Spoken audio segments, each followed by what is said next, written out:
Bismillahirrahmanirrahim. Assalamualaikum warahmatullahi wabarakatuh dan salam sejahtera kepada penonton dan friends yang berada dalam talian sekarang ni. Okey, hari ini sebagaimana yang telah dijadualkan, kita akan bersiar langsung berkenaan satu topik yang agak menarik menerusi webinar progresif bersama kali ini keluarga. Jadi tetamu yang kita undang pada kali ini memang tidak asing lagi dalam hidup saya, iaitu ayahanda saya, Dr. Haji Shahrum bin Nordin. Selamat datang ayahandaku.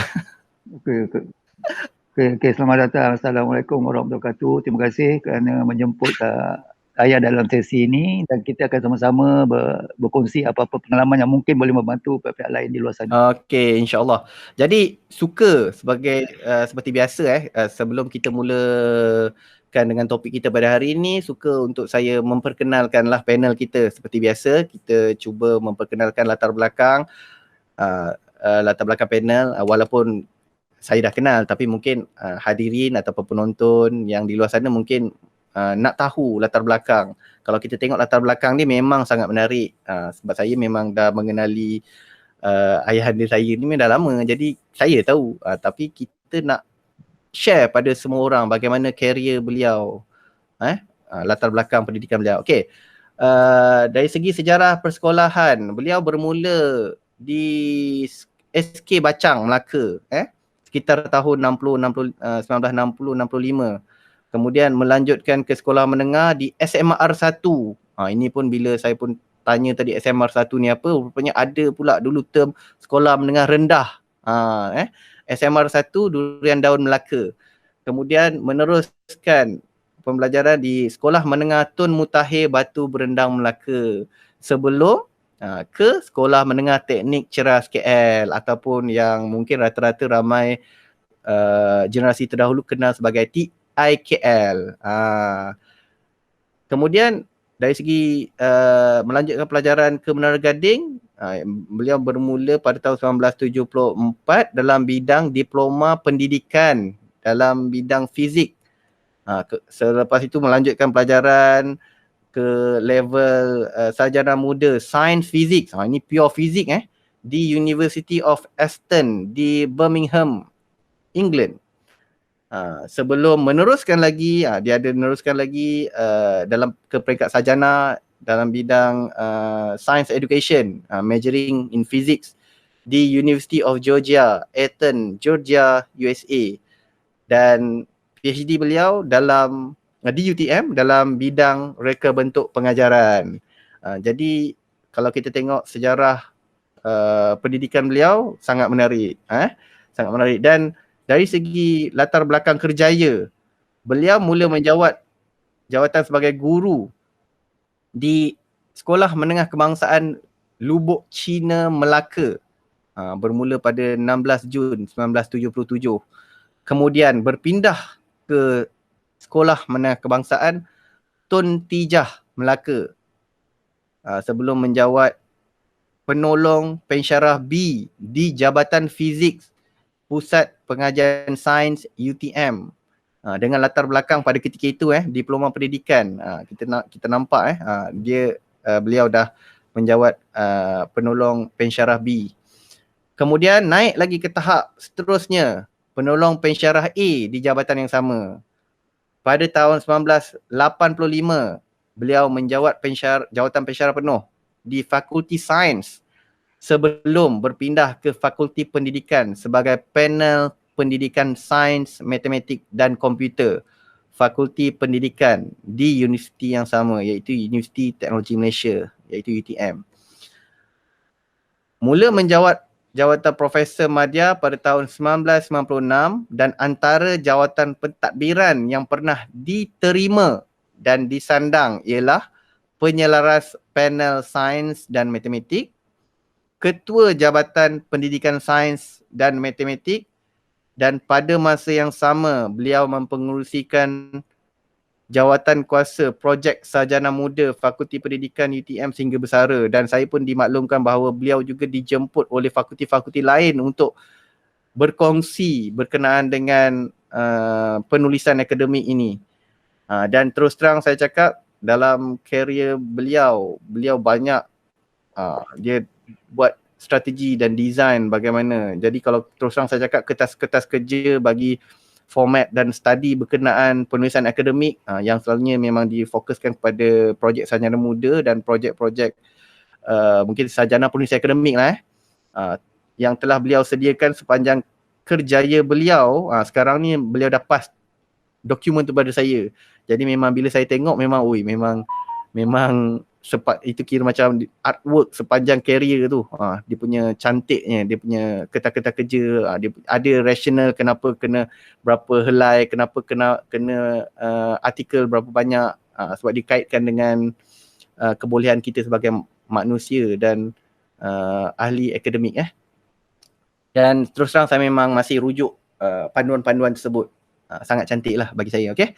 Jadi saya bersyukur sebab hasil daripada permintaan rakan-rakan yang mengenali beliau, ayah saya ni, dan diri saya, beliau kalau boleh minta disatukan dalam satu pentas sesi ni. Jadi bila saya fikir dah lama, saya kata saya pun dah banyak bantu buatkan webinar untuk orang, dan saya kata why not, because orang lain pun boleh dapat value yang hampir sama juga daripada hasil-hasil video sebegini. Jadi untuk topik kita pada hari ini memang kita fokus pada penulisan akademik yang kita memang akan pecahkan kepada beberapa bab. Hari ini kita fokus pada bab 1. Bab 1 kita nak tanya apa kepentingan, apa kegunaan setiap subtopik yang ada. Jadi mungkin panel kita hari ini, ayahanda saya akan berkongsi lah dia punya pengalaman, based on pengalaman yang telah beliau lalui selama ini, yang mungkin kita boleh gunakan sebagai panduan, contoh dan rujukan pada masa akan datang. Okay? Jadi tanpa kita melengahkan masa, mungkin sebelum kita mula saya tertarik untuk mungkin boleh ayah boleh kongsi sikit lah. Contohnya macam saya nak tahu juga kan, yang pensyarah A, pensyarah B ni zaman sekarang tak pernah dengar pun. Penolong pensyarah A, penolong pensyarah B. Mungkin boleh kita start dengan tu dulu, mungkin boleh bagi hint-hint. Lepas tu mungkin sebab saya pun ada tertarik dengan bermula dengan latar belakang diploma pendidikan. Dulu diploma pendidikan ni memang hebat ni. Jadi kita nak tahu jugalah sedikit sebanyak tentang bidang diploma pendidikan dulu, penolong pensyarah A dan penolong pensyarah B. Okey, kita persilakan. Bismillahirrahmanirrahim. Okey, terima kasih moderator dan juga anda saya. Dan sedikit tentang latar belakang pekerjaan saya itu di UTM. Dan untuk ketahuan semua, di UTM yang setahu saya, pada masa saya mula bekerja di UTM, pada masa itu UTM sahaja yang ada jawatan penolong pensyarah B. Di tempat-tempat lain, penolong pensyarah B ni universiti itu namakan sebagai instruktor. Instruktor di tempat lain, di universiti lain adalah equivalent kelulusannya dengan diploma. Tetapi di UTM, kita tak gunakan instruktor, kita gunakan nama jawatan penolong pensyarah B. Dan ianya status juga berbeza, ada faedahnya. Di situ kita dapat kelulusan daripada JPA, jawatan penolong pensyarah B ni boleh ditetapkan. Dan apabila ia punya aplikasinya, apabila jawatan penolong pensyarah B ni ditetapkan, jawatan tu berjawatan tetap, kita dapat semua manfaat-manfaat lah yang kerajaan sediakan. Contohnya cuti belajar dan sebagainya. Jadi cuti belajar dengan gaji penuh, itu beza. Itu beza yang terdapat di UTM berbanding dengan tempat-tempat lain. Jadi siapa yang berjawatan penolong pensyarah B, dia tak perlu letak jawatan lah. Dia bila dilantik sebagai penolong pensyarah B, ditetapkan, jadi automatik bila cuti belajar dia akan dapat semua manfaat, gaji penuh dan semua manfaat-manfaat lah sebagai penjawat tetap di institusi awam. Itu beza penjawatan ni. Tempat lain tak ada, tempat lain kena letak jawatan. Sebab UTM saja yang saya tahu ada jawatan penolong pensyarah B yang kelulusan akademiknya diploma. Dan tentang bidang pendidikan yang ayah lalui dulu tu, pada masa itu diploma untuk meramaikan guru-guru sains di sekolah-sekolah menengah, sebab kita nak memperkasakan guru-guru yang boleh mengajar bidang sains. UTM salah satu daripada universiti selain daripada UPM yang menyahut cabaran itu. Jadi pada mulanya sebelum kita ada peringkat ijazah muda, sarjana muda, kita bermula dengan diploma. Dan di UTM kita ada 3 bidang utama, fizik, kimia dan matematik. Diploma pendidikan, kita namakan diploma itu diploma pendidikan. Subjeknya subjek fizik, kimia, matematik lah. Dengan hanya beberapa mata-mata pelajaran pendidikan. Tetapi core-nya, terasnya adalah mata-mata pelajaran sains itu sendiri. Dan sebagaimana yang saya buat tu, fizik memang boleh katakan lebih daripada 2/3 tu memang fizik lah. Kita punya dalam kurikulum tu. Pendidikan hanya mungkin tak sampai 1/3 pun daripada kurikulum. Memang kebanyakan fizik lah, fizik. Jadi itu beza. Jadi bila kita cakap diploma pendidikan, bukan maknanya sebahagian besar daripada kurikulum tu pendidikan, bukan. Diploma pendidikan fizik, kita namakan diploma pendidikan fizik, memang majoriti kurikulumnya adalah, kreditnya adalah fizik. Jadi kita jangan kelirukan dengan kita nama diploma atau diploma pendidikan. Kita nama diploma pendidikan dan kurungan fizik. Jadi maknanya major, kita punya teras kita adalah, kekuatan kita adalah fizik itu sendiri. Itu sedikit gambaran tentang diploma pendidikan fizik tu dan juga jawatan yang terdapat yang ditawarkan di UTM. Jadi yang ada jawatan penolong bersyariah pun sama. Di UTM sahaja yang gunakan istilah penolong bersyariah. Penolong bersyariah ini sama dengan tutor di tempat lain lah. Di tempat lain yang saya tengok, mana-mana staf yang ada kelulusan sarjana muda ataupun sarjana muda sekurang-kurangnya, dia akan dilantik sebagai tutor.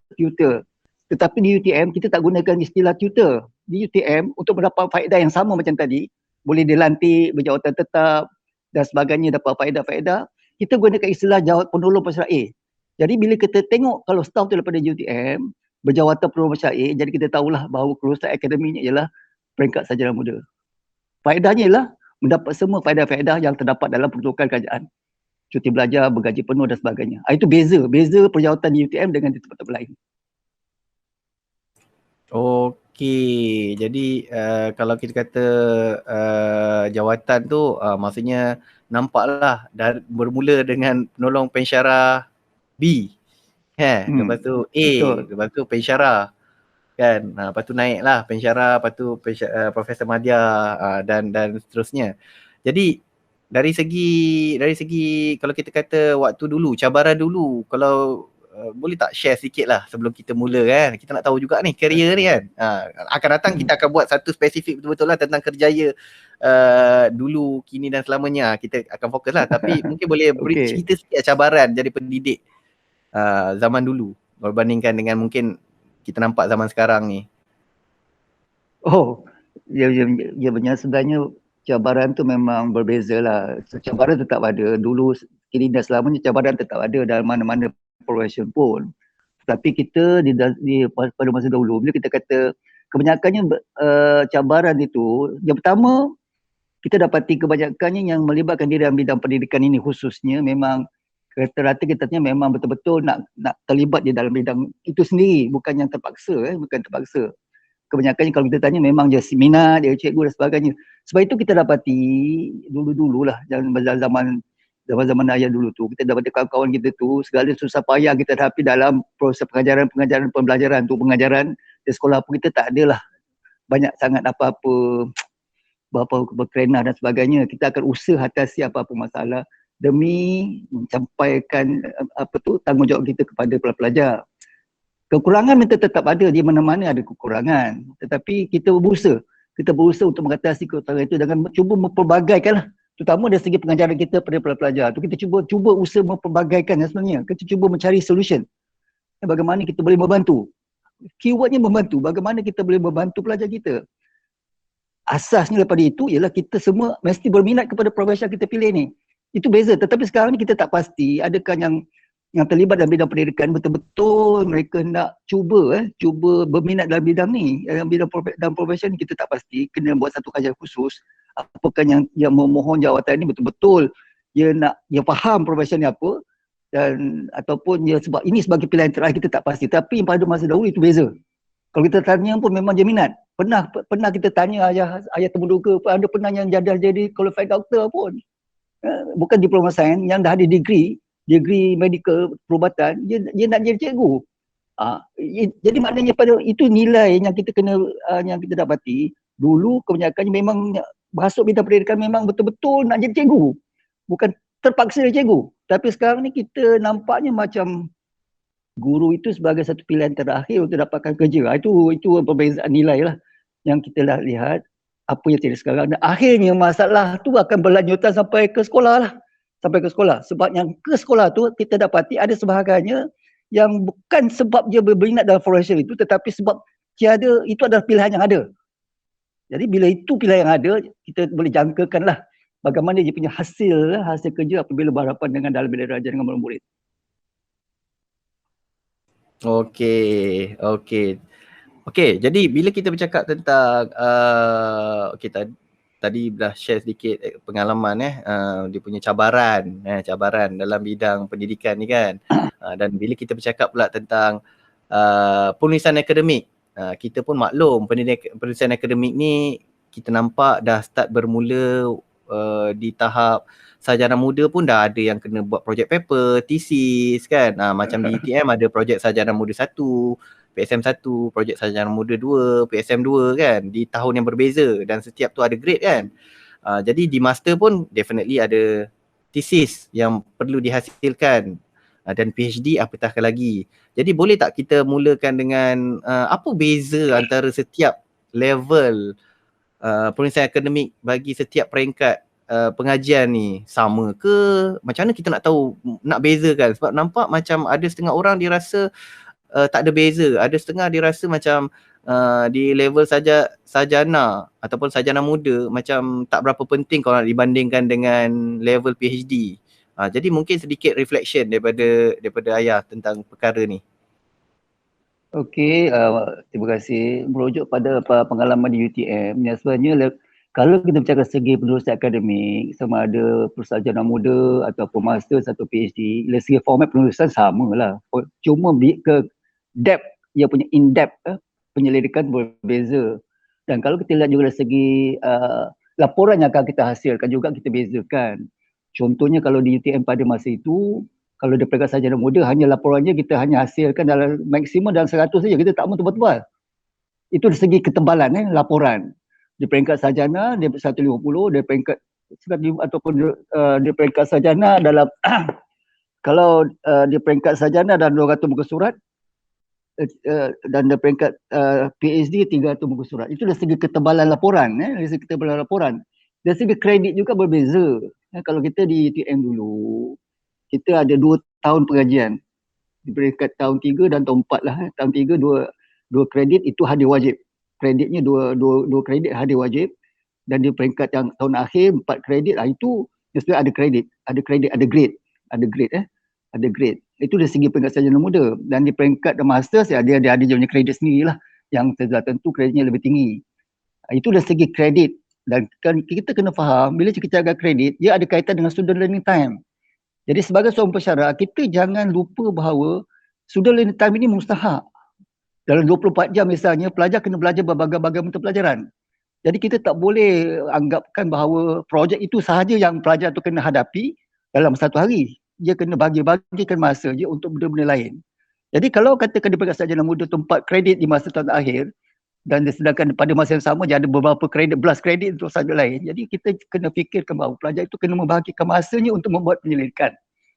Itu dari segi student learning time. Jadi falsafah kita di UTM misalnya, kita jelas di peringkat sarjana muda kita hanya harapkan pelajar faham dan cuba mengaplikasi apa-apa kuliah kajian pendidikan yang dipelajari dalam bilik kuliah. Sebab kita UTM ada subjek khusus kaedah penyelidikan. Di tahun 3 kalau tak silap ada kaedah penyelidikan. Ada kursus khusus, subjek khusus kaedah penyelidikan. Jadi untuk mengaplikasi apa yang pelajar telah pelajari di dalam kuliah, sebab itulah kita UTM pada masa itu perkenalkan PSM 1. Kita nak lihat sejauh mana pelajar boleh mengaplikasi apa-apa pengetahuan yang telah diperoleh dalam bilik kuliah. Jadi kita cuba tengok tahap, bukan nak selesaikan masalah besar tak.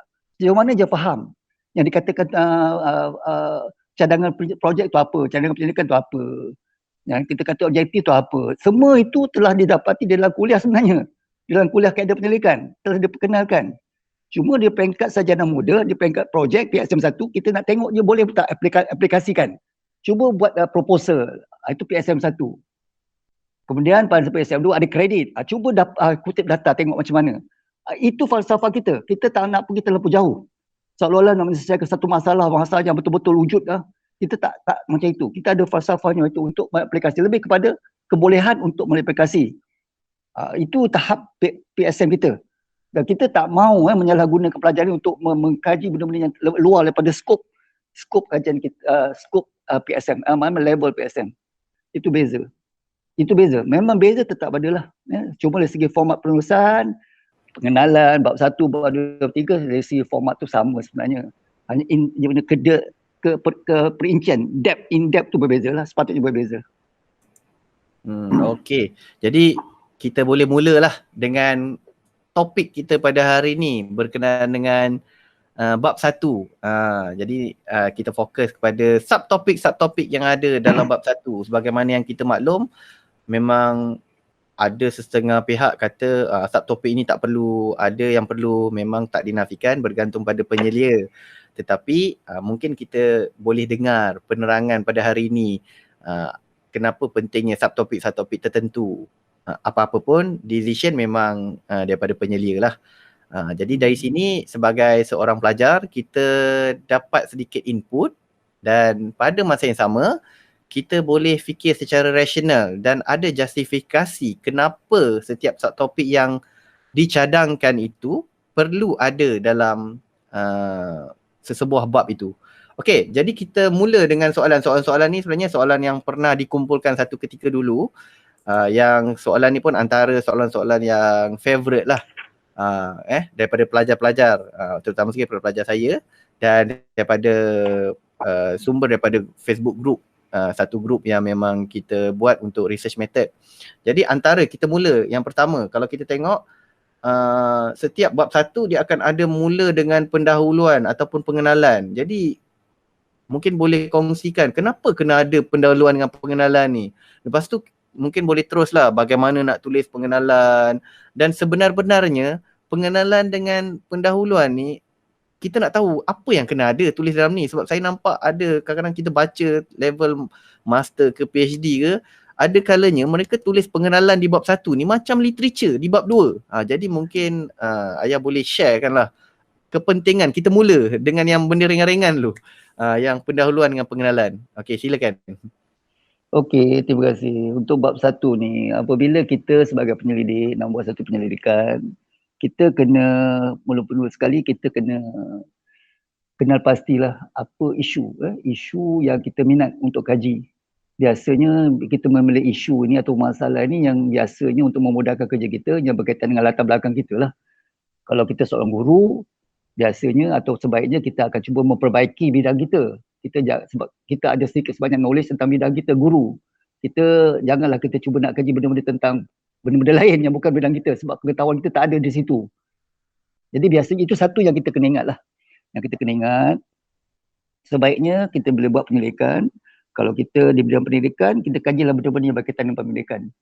Pertama sekali di negara kita ini, banyak benda yang kita boleh kaji dalam bidang kita masing-masing, dalam bidang pendidikan. Jadi mengapa tidak kita dahulukan bidang kita untuk meningkatkan, memperkasakan bidang kita daripada kita mengkaji benda-benda yang tidak ada apa-apa nilai untuk memperbaiki mutu pendidikan kita. Ini pertama yang penyelidik kena ada dalam fikiran dan fikiran.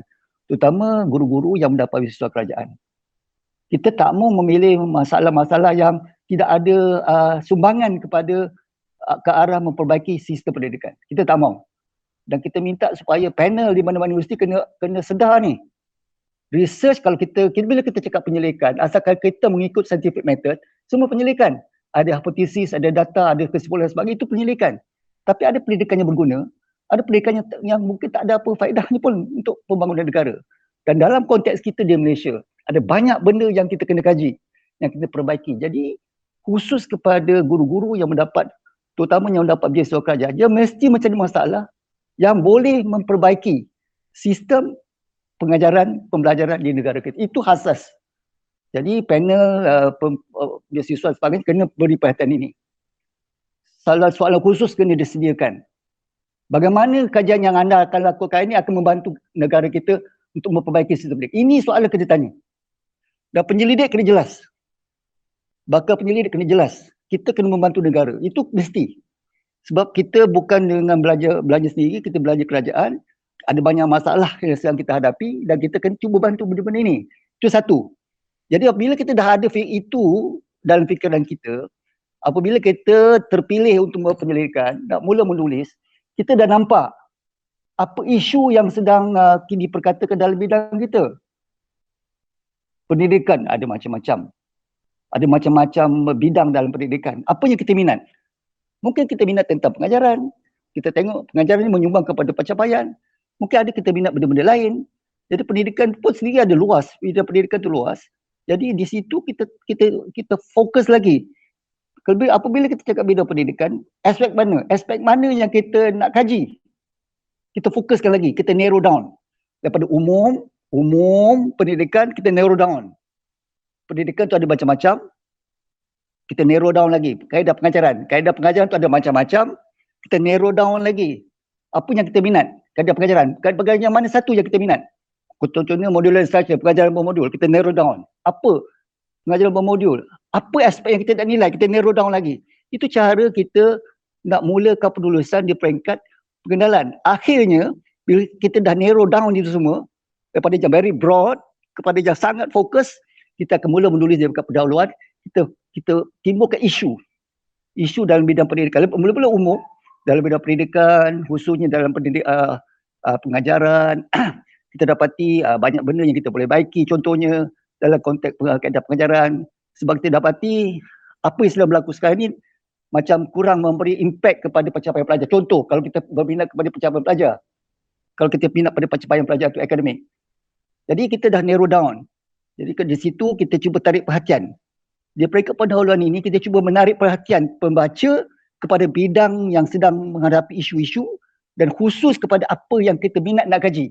Contohnya daripada pendidikan yang broad, very broad, kita tunjukkan isu-isu dan kaedah pengajaran ada macam-macam. Dan kita narrow sikit lagi, kita mungkin agaknya satu cara untuk memperbaiki ini, kita boleh cuba mengkaji bagaimana kalau kita menggunakan kaedah pengajaran modular instruction. Di situ kita buat pengenalan. Kita dah orient dan menarik perhatian pembaca bidang yang kita nak kaji. Dan specifically kepada aspek yang kita akan research on. Itu penting. Itu penting untuk menyediakan pemikiran pembaca kepada bidang yang kita akan research on dan yang akan aspek yang akan kita kaji. Itu kita kena fokus di peringkat pengenalan. Di peringkat pendahuluan. Okey. Jadi bagaimana pula pandangan dengan sesetengah penyelidik yang terus masukkan literature, banyak literature dekat pendahuluan. Jadi pandangan tu macam mana pula? Ya, sebenarnya benda ini dia literature ada tempatnya tersendiri yang kita kena betul-betul critically kena baca dan nilai bagaimana literature tu serta penulisan berkaitan kajian kita. Di peringkat pendahuluan ni sebenarnya kita tak nak ke situ dulu. Kita hanya nak menyediakan pemikiran pembaca kepada nak beritahu kita apa isu yang sedang berlegar sekarang. Yang orang sedang perkatakan sekarang ni tentang contohnya pendidikan. Banyak orang kita cikgu, kita kan tentu berminat dengan bidang kaedah pengajaran. So, kita di situ. Kita cakap secara umum saja. Tak perlu detail-detail. Ambil beberapa quotation saja. Tak perlu detail. Kita hanya nak tunjukkan isu. Apa isu? Di sini kita tunjukkan isu yang sedang berlegar. Dan apakah agaknya cara yang mungkin kita boleh cuba. Itu saja. Literature detail bukan di sini. Bukan di peringkat pendahuluan.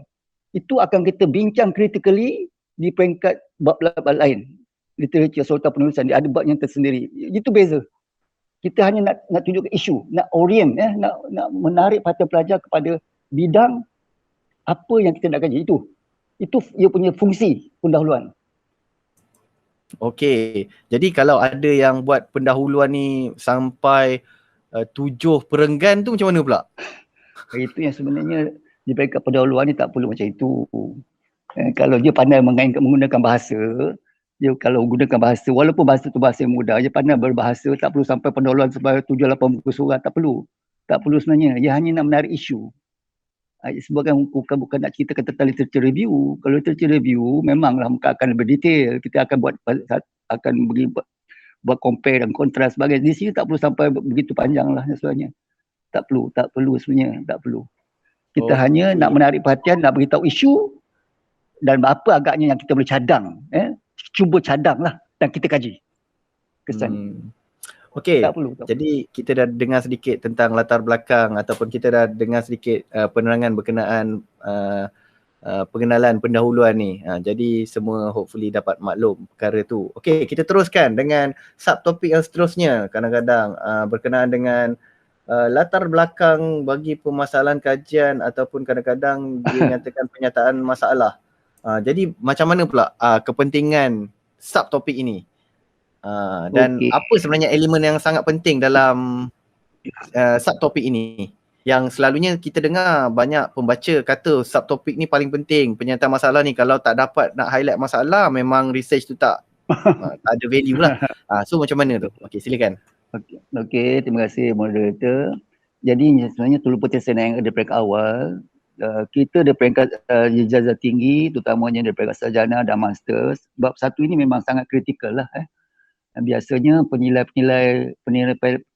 panel-panel yang kritikal akan terus berhentikan saja dia punya oral kalau dia peringkat bab satu ini memang foundation yang tak cukup kokoh.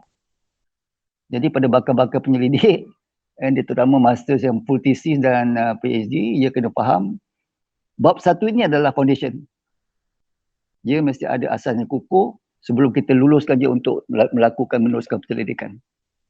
Kalau tidak, kita akan nasihat supaya baiki bab satu ini dapat ke asas yang kukuh sebelum kita boleh benarkan dia meneruskan penyelidikan. Itu asas. Itu semua bakal penyelidik kena faham lah. Kita kena faham. Dia kena clear. Dia kena clear, mesti faham apa nak kaji dan mesti ada sedikit maklumat tentang benda yang nak kaji. Itu mesti. Kalau tidak, nanti kita akan ada banyak masalah seterusnya. Itu yang sepatutnya saya katakan awal tadi. Dan apabila selepas pengenalan, biasanya kita akan ada bahagian tentang latar belakang ataupun kita namakan latar belakang masalah. Jadi di sini nanti di bahagian ini biasanya penyelidik ataupun bakal penyelidik akan melaporkanlah apa-apa masalah yang sedang berlaku. Contohnya kita kata dari segi kaedah pengajaran. Kita tunjukkan beberapa laporan-laporan yang menunjukkan prestasi yang mungkin kurang memberangsangkan. Tunjuk contoh dengan menggunakan kaedah pengajaran semasa, apa-apa kaedah yang pernah digunakan sekarang ini, inilah prestasi yang kita hasilkan. Walaupun sekolah asrama penuh, kita dapati prestasi pelajar, kita tengok dalam beberapa tahun memang tidak ada banyak berbeza. Yang berbeza hanya kalau kita lihat antara segi sekolah asrama penuh dengan sekolah biasa memang berbeza. Tapi dari segi sekolah itu sendiri, kita tengok tidak ada apa beza. Jadi kita tengok, kita suspek lah ada satu benda yang agaknya tidak membantu supaya meningkatkan lagi kecemerlangan pelajar ni dalam mata-mata pelajaran tertentu. Itu dia. Jadi kita tunjukkan masalah angka-angka tertentu untuk convince pembaca bahawa memang wujud masalah dalam bidang kaedah pengajaran misalnya. Dengan guna kaedah pengajaran semasa memang tak ada apa-apa kesan. Inilah setiap kita jangkakan keputusan setiap tahun. Walaupun sampelnya berbeza, keputusannya sama. Keputusan yang dia boleh sama. Jadi something wrong somewhere lah. Kalau katakan pelajar tu pelajar yang agaknya cemerlang, tahun yang kedua tu pelajar cemerlang, sepatutnya kita menjangkakan keputusan kita jadi lebih baik. Tetapi kalau kita dapati keputusan sama, kita jangkakan bahawa kaedah yang digunakan guru tu mungkinnya agaknya ada kurang sesuai. Jadi di sini kita perlu tunjukkan data-data. Data-data yang menyumbang kepada masalah yang kita nak kaji. Tunjukkan apa-apa masalah-masalah tu, apa-apa masalah-masalah yang berkaitan, yang ada kaitan dengan aspek atau area yang kita kaji, kita tunjuk. Punca-punca masalah tu kita tunjuk. Supaya dengan laporan-laporan itu akan meyakinkan. Akhirnya kalau orang baca bahagian ini, orang akan kata, memang betul lah. Si A ni patut kaji benda ni. Sebab kita dapati selama ni memang ada banyak masalah dalam pengajaran ni. Kita dapati, pelajar pun sama aja selama ni. Macam tu. Akhirnya kita harap pembaca akan membuat kesimpulan macam tu. Memang ada masalah. Jadi di sini kita tunjuk masalah. Apa masalahnya? Kita kata ini tak betul. Apa masalahnya? Tunjukkan data-data tu. Fakta-faktanya kita kena tunjuk. Ini berbeza dengan literature nanti. Literature satu benda lain. Ini fakta. Fakta yang boleh convince pembaca bahawa penyelidikan satu penyelidikan perlu dilakukan dalam bidang yang diminati oleh penyelidik. Itu beza.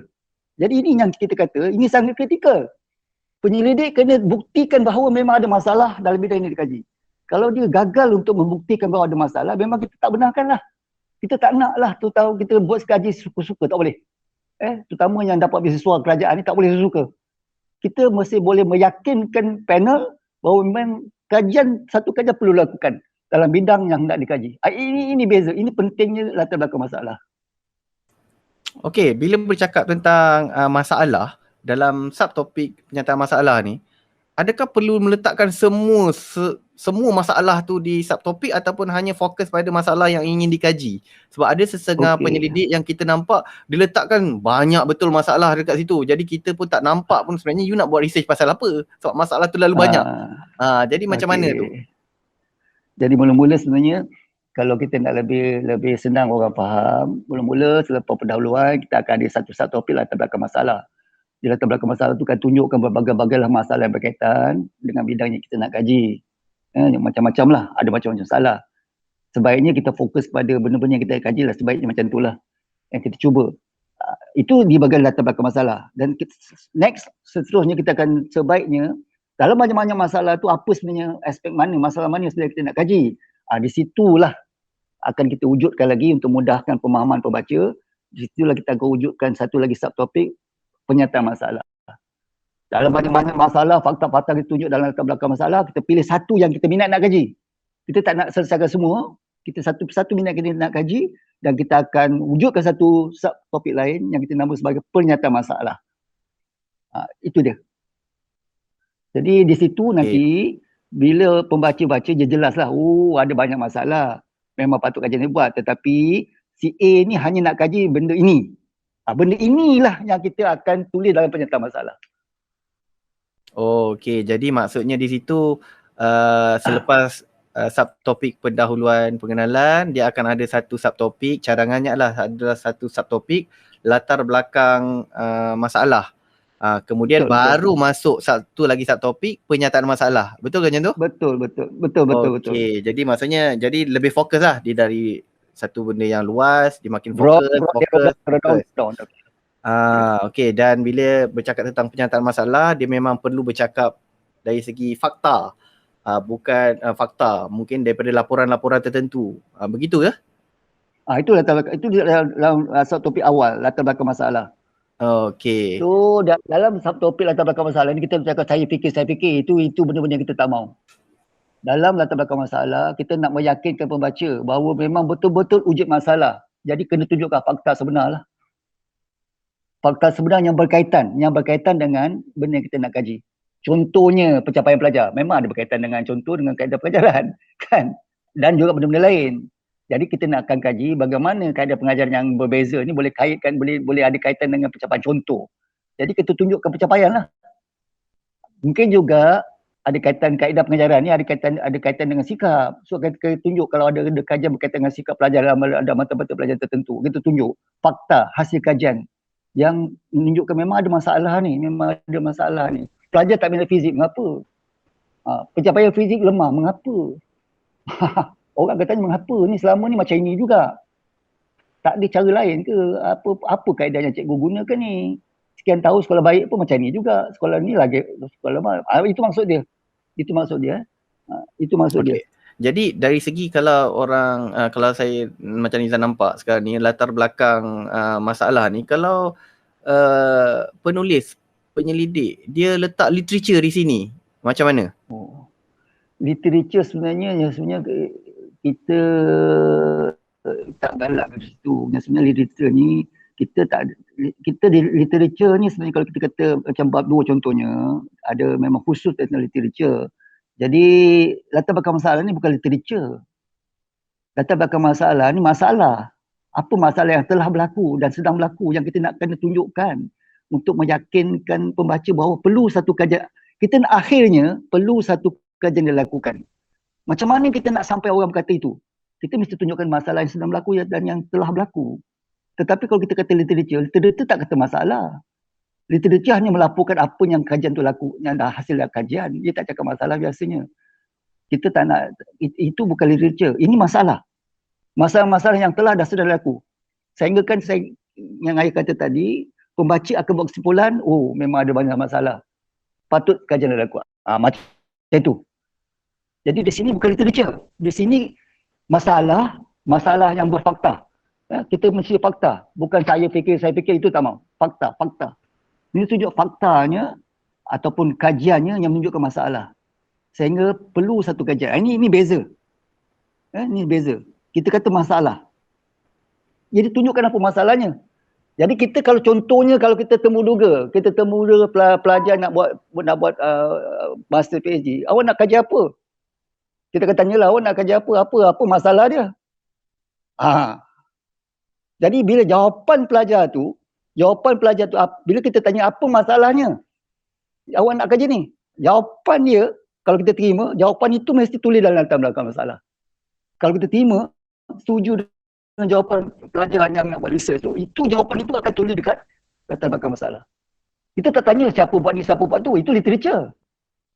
Kita tanya apa masalahnya. Awak nak buat benda ni, apa masalahnya? Macam mana je ni, apa yang sedang berlaku ni, yang awak nak kaji benda ni, kita tanya macam itulah bahasa mudahnya. Dia pun jawab dah. Jawapan itu, fakta yang diberikan itu yang kita tulis di bahagian latar belakang masalah. Itu beza. Kita tak tanya siapa buat kajian ni, siapa buat kajian tu, apa hasil. Itu adalah literature. Apa pendapat awak, itu literature. Tapi kita tak tanya tu. Jadi bahagian latar belakang masalah, kita tak tanya soalan tu. Kita tanya apa masalah. Mengapa? Bukan berbeza. Itu dia. Okay. Jadi berkenaan dengan masalah ni pula, macam mana seseorang penyelidik atau penyelidik ni, dia nak tahu masalah tu. Sumber-sumber masalah tu boleh kita tahu dia dapat dari mana? Okey. Biasanya kalau penyelidik, misalnya cikgu-cikgu yang memang dia mengikut perkembangan, contohnya cikgu lah, kita ambil bidang kita, pendidikan cikgu. Biasa kalau cikgu-cikgu yang betul yang ambil tahu lah, yang ambil tahu tentang perkembangan pendidikan ni, dia akan nak baca benda-benda masalah ni daripada laporan-laporan, daripada laporan-laporan daripada agensi kerajaan lah, kementerian. Tentang laporan-laporan ni akan keluarkan contoh yang mudah. Setiap tahun kita akan dapat analisis keputusan SPM contohnya, analisis keputusan STPM misalnya. Itulah pada lembaga peperiksaan memang ada. Dekat Jabatan Pendidikan, dekat kementerian-kementerian memang kita boleh dapat benda-benda macam ni. Itu contoh-contoh sumber di mana kita boleh tengok apa masalah yang sedang berlaku. Contohnya kalau kita nak kaji kaedah pengajaran, modular, contohnya macam ayah kaji dulu kaedah modularisation. Kita minat, pertama penyelidik tu minat nak kaji benda ni, bidang ni. Jadi kita cuba kaitkan sumbangan kaedah pengajaran yang itu dengan pencapaian. Kita tunjukkanlah. Selama ini dengan kaedah yang sedia ada yang cikgu-cikgu gunakan, inilah hasil. So kita tunjukkanlah. Dalam bahagian latar masalah segala keputusan-keputusan peperiksaan yang ada. Yang kita boleh dapat daripada Jabatan Pendidikan, daripada mana-mana agensi kerajaan. Itu faktanya, sumbernya kita boleh dapat. Benda-benda kita boleh dapat. Kita boleh dapat. Fakta-fakta yang ada kaitan langsung dengan aspek yang kita nak kaji. Boleh dapat. Boleh dapat. Okey, jadi maksudnya kita perlu dapatkan laporan-laporan rasmi lah ni. Betul. Yang boleh declare itu sebagai masalah. Betul. Okey, kita teruskan lagi. Subtopik seterusnya. Dia masuk kalau tak silap ialah matlamat kajian. Jadi ada orang kata matlamat kajian ni tak perlu ada. Ada orang kata matlamat kajian dengan objektif kajian ni sama. Jadi boleh tak kita sekali jalan matlamat kajian, apa pentingnya matlamat kajian, bagaimana nak tulis, kemudian sebab ada matlamat kajian, ada penyelidik ditulis matlamat kajian sampai 3, 4, 5 perenggan. Dia masukkan pula literature, tahulah dia buat level tinggi, tapi dia masukkan pula literature. Ada pula penyelia yang suruh masukkan literature, memberitahu bahawa matlamat tu penting. Jadi macam mana kita nak reflect dengan subtopik matlamat kajian, dan apa beza di antara matlamat kajian dengan objektif kajian? Okey. Jadi yang sebenarnya kalau ikut pengalaman yang saya buat dulu tu, kita ni semua pun satu benda baru lah matlamat ni. Yang kita buat dulu ni kita tak jumpa pun dalam laporan tu ada matlamat. Tapi itu tidak bermakna salah lah kalau ada mana-mana penyelia ataupun penyelidik nak letakkan dalam laporan itu matlamat. Kalau matlamat itu redundant dengan apa yang jadi objektif, kita kena ingat dalam penulisan tesis ni ada had dia. Kita tak perlu ada redundancy lah. Sebab itu kita kena merancang dengan teliti. Jadi secara ikhlasnya memang daripada pengalaman ayah buat menyelidik, membimbing, memang kita tak ada lah minta pada peringkat pelajar tu ada satu topik matlamat. Kita terus saja ada objektif penyelidikan. Kita ada objektif penyelidikan. Matlamat tu memang tak ada. Tapi ayah tak tahu sama ada benda tu perlu, sebab dalam apa-apa yang ayah baca ni pun tak ada dia nyetuk je jatuh kat situ apa dia punya matlamat. Tak tahulah kalau dokumen yang terkini ada matlamat. Yang ada kita ada objektif saja. Matlamat tak ada. Sebab kita tak nak benda tu redundant. Kita tak mau. Redundant dan objektif kajian.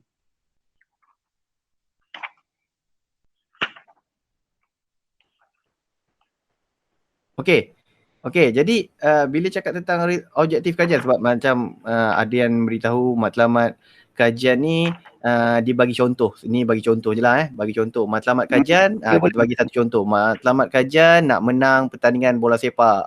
Jadi macam mana nak menang pertandingan bola sepak? Objektifnya, objektif pertama, goalkeeper kena pastikan pihak lawan tak jaringan gol. Yang kedua, pertengahan yang tengah midfield kena pastikan control ball.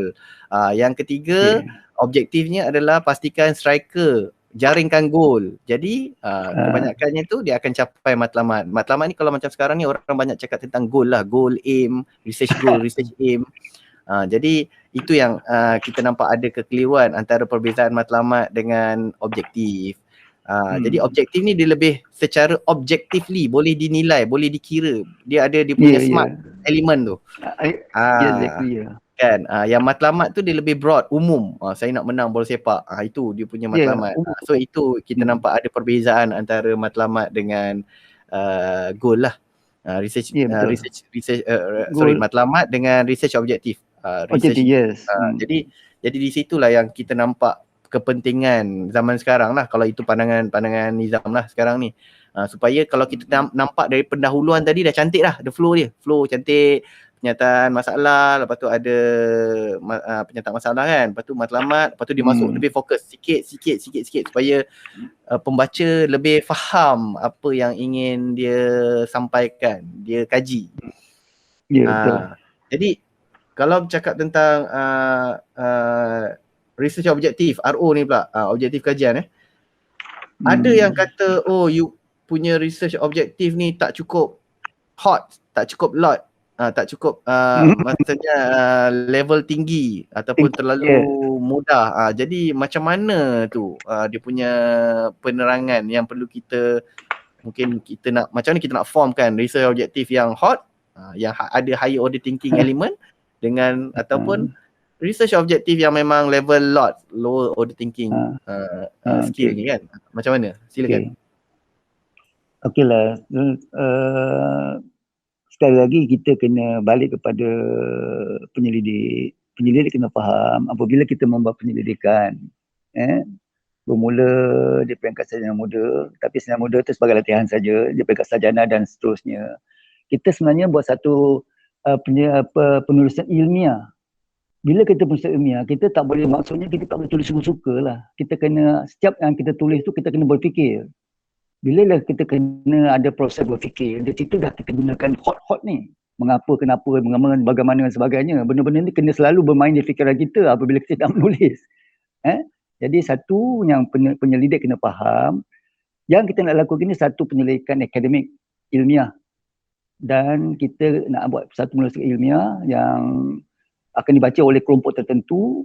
Jadi di situ kita kena critically ingat setiap kata yang kita nak tuliskan itu, walaupun dah bahasa yang mudah, mestilah selalu bertanya mengapa, kenapa, kemana, bagaimana, ini selalu kena bermain-main pada peringkat penyelidik. Di situlah, itulah juga bila kita membentuk kita punya research objektif. Mengapa, adakah dan sebagainya. Dan kita kalau nak fokus lagi, kita akan uji lagi. Kita suka-suka, kita cakap adakah perbezaan antara ini, kita tak ada itu, adakah significantly berbeza. Itulah lagi kritikal. Kita tak nak tengok berbeza saja, satu pun berbeza tapi tak signifikan, tak ada guna, tak ada faedah kita buat kajian macam ini. Adakah at least significantly different, Itu lagi kita nak tahu. Sebab terutama kalau kita melibatkan kajian yang akan melibatkan implikasi kewangan yang besar. Kalau kita nak applykan kepada pembangunan negara. Jadi kajian-kajian kita tak boleh kita berdasarkan adakah terdapat perbezaan yang berbeza dalam kaedah A dengan B. Kita tak mahu tu bahaya. Kalau dia satu pun beza, kita tak mahu ni. Kita akan kata adakah terdapat perbezaan yang signifikan. Itu kritikal tu.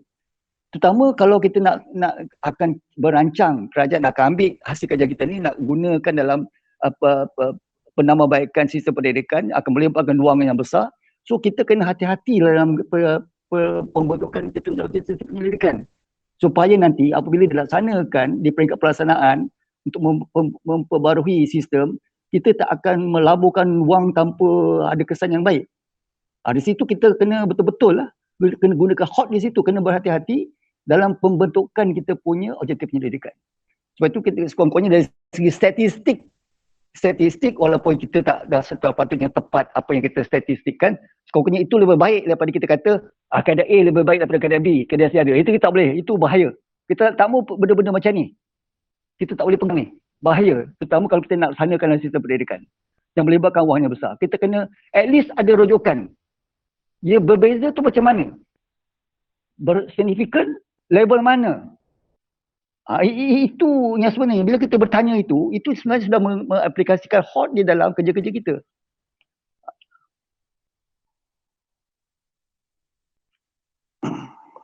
Okey. Okey, jadi bila cakap tentang HOTS dengan LOTS ni, suka kongsikan sikit, Nizam kongsikan sikit. Dia ada kaitan belum taksonomi dalam domain kognitif. Jadi itu semua untuk para penyelidik boleh rujuk belum taksonomi, boleh check sedikit mungkin sumber lah. Belum taksonomi, revise belum taksonomi, and then the latest one ialah digital belum taksonomi. So setiap dalam domain kognitif ni dia ada dia punya word yang dia dah kelaskan.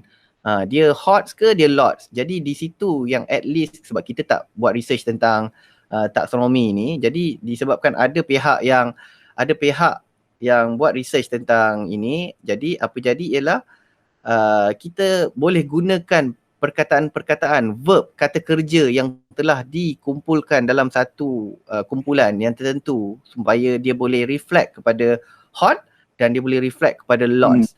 Tetapi apa-apa pun kita memang perlu faham dari segi research kita lah. Research kita sebab kalau setakat verb ni semua kita boleh guna sebenarnya. Untuk research kita tak ada masalah pun. Tapi kita nak tahu critically secara tak langsung sebelum kita tanya soalan seterusnya, iaitu subtopik persoalan kajian. Dah ada objektif kajian, kenapa perlu ada persoalan kajian? Jadi yang ini pun ada kalanya ada orang buat, ada orang tak buat. Tetapi kita nak tahulah, penting sangat ke persoalan kajian ni? Objektif dah ada, kenapa nak kena ada persoalan kajian lagi? Jadi silakan. Okey, yang sebenarnya selepas persoalan, selepas pernyataan ada objektif, lepas tu ada soalan. Soalan sebenarnya ini untuk membantu khusus kepada penyelidik lah. Kita akan fokus apa sebenarnya data kita ada banyak. Ini membantu kita fokus narrow down lagi. Yang jadi isu sebenarnya sebelum ni, ramai pelajar-pelajar yang memakan masa yang panjang, sama ada kelemahan penyelia ataupun pelajar. Dia tak critically ni soal diri dia nak apa benda yang dia nak selesaikan sebenarnya. Kalau kita faham tadi daripada awal, daripada pengenalan, daripada broad kepada sangat narrow. So kita kena ada dalam fikiran kita, walaupun kita PhD candidate, kita bukan menyelesaikan semua masalah. Kita tak selesaikan semua masalah sebenarnya, kita hanya selesaikan satu masalah yang sangat kecil sebenarnya. Itulah sumbangan kita. Jadi apabila kita satu cuma yang sangat kecil, walaupun kita diberikan PhD candidate, kita untuk memudahkan kerja kita, apa sebenarnya masalah kita tu perlukan apa? Apa data yang kita nak proses supaya hasil prosesan kita itu boleh mencapai kepada objektif. Di situlah pentingnya kita akan bina beberapa soalan-soalan penyelidikan, soalan-soalan kajian, khusus sebenarnya kalau tengok daripada pengalaman ayah tu, membantu penyelidik. Membantu beliau fokus kepada untuk mencapai sama ada objektif yang kita telah binakan itu terhasil, tercapai atau tidak. Sebab kita akan tanya, sebagai pengalaman sebagai seorang penilai kandidat PhD master, kita akan tanya, adakah objektif awak ni tercapai? Senang aja. Objektif satu, ada objektif satu tercapai. Dia kata tercapai. Bukti? Apa bukti dia awak kata tercapai? Biasanya untuk memudahkan untuk shortcut, penyelidik akan rujuk. Berdasarkan kepada soalan kajian satu, kita dapati ni. Dan hasilnya daripada hasil dapatan analisis data daripada objektif soalan kajian satu, ia adalah menepati objektif satu. Itu sebenarnya membantu penyelidik. Dan kita sebagai panel penilai TC, kita akan tanya, objektif awak tercapai ke? Dia akan cakap ya. Bukti? Bukti biasanya untuk membantu dia akan rujuk kepada soalan. Sebab soalan tu nanti akan diikuti dengan analisis data. Soalan tu nanti akan diikuti dengan analisis data dalam bab yang berkaitan. Di situlah nanti sebenarnya bagaimana soalan ni penting yang boleh membantu penyelidik fokus on untuk menunjukkan kepada kita penilai ni bahawa objektif yang dia telah hasilkan itu memang tercapai. Itu yang penyelidik kena faham. Kena faham apa peranan-peranan sub-sub topik ni. Itu dia. Okey. Jadi bila cakap tentang soalan kajian, kan ada juga yang ramai mungkin nak tahu, soalan kajian ni sebenarnya adakah dia perlu ikut jumlah objektif ke, ataupun objektif ada 3, soalan kajian boleh jadi 10 ataupun macam mana? Jadi boleh tak huraikan sikit? Mungkin kita tahu ada banyak mazhab, ada banyak cara. Tetapi kita nak tahu secara basicnya supaya semua faham bagaimana kita nak terjemahkan persoalan kajian tu. Dari mana dia nak jadi form soalan tu, soalan kajian ni. Okey, yang sebenarnya bila kita ada objektif penyelidikan, daripada objektif kita akan ada soalan penyelidikan ni. Daripada objektif kita akan ada penyataan, daripada penyataan kita akan ada soalan, daripada soalan kita akan ada objektif. Jadi daripada objektif, objektif ni dari segi bilangan sebenarnya kita tak adalah kita kata kalau objektif tu 3, dia punya soalannya akan 3, tak semesti. Yang penting yang kita kena jadikan panduan pada penyelidik, adakah soalan-soalan kajian kita itu sama ada berapa pembilangan tak kisah, menjawab semua objektif-objektif yang nak capai. Kalau dia fikir dengan satu objektif dia boleh, kadang-kadang ada setengah penulis, ada setengah penyelidik, dia buat objektifnya umum saja tapi akan 1, 2, 3, 4. Dia pecahkan oleh satu, ada sub-sub lagi. Itu bergantung pada seni, gaya menulis lah. Tapi kalau gaya biasa, 1, 2, 3, tak semesti sama. Yang penting rujukan panduannya ialah adakah soalan-soalan penyelidikan yang lebih itu akan menjawab semua objektif yang nak capai. Itu panduan. Jadi bilangan tak semestinya sama lah. Kalau dia kata dengan bilangan yang sama, itu terpulang. Tapi kita sebagai penilai TC, kita tak akan tanya tu. Kita hanya berminat, kita akan tanya adakah objektif awak ni semua tercapai. Buktinya, kita akan tanya itu saja. Kita tak akan tanya mengapa ni 3, mengapa ni 5. Kita tanya, itu soalan kita tak tanya lah. Itu tak relevan dalam ni. Itu tak ada. Dalam panduan penulisan tak ada. Tak ada katakan mesti sama, tak ada. Yang penting penilai mesti tanya, objektif awak tercapai atau tidak? Satu cara yang mudah, kita akan rujuk penyelidik akan rujuk pada soalan. Itu kaitan. Jadi pada penyelidik, dia kena ingat, dia tak boleh buat suka-suka soalan objektif soalan kajian tu suka-suka, tak boleh. Soalan kajian yang nak bina itu mestilah ada kaitan langsung dengan jawapan sama ada objektif itu tercapai atau tidak. Itu kerja kena ingat. Jadi dari segi bilangan tak semesti sama. Jadi bila kita dah dengar tentang soalan kajian tadi, suka juga kita nak tahu ni, hipotesis kajian. Adakah subtopik itu penting untuk diletakkan di chapter 1? Sebab selalunya bila kita kata hipotesis kajian ni, orang akan fikir ini untuk orang buat kuantitatif saja, research kuantitatif saja. And then kita tanya pula pasal bilangan pula. Berapa banyak nak kena buat hipotesis kajian? 1 cukup, 2 cukup, ataupun nak kena sama dengan objektif, bilangan objektif ke, ataupun nak samakan dengan bilangan persoalan kajian ke, ataupun macam mana? Mungkin boleh share sikit pandangan, panduan tentang hipotesis kajian.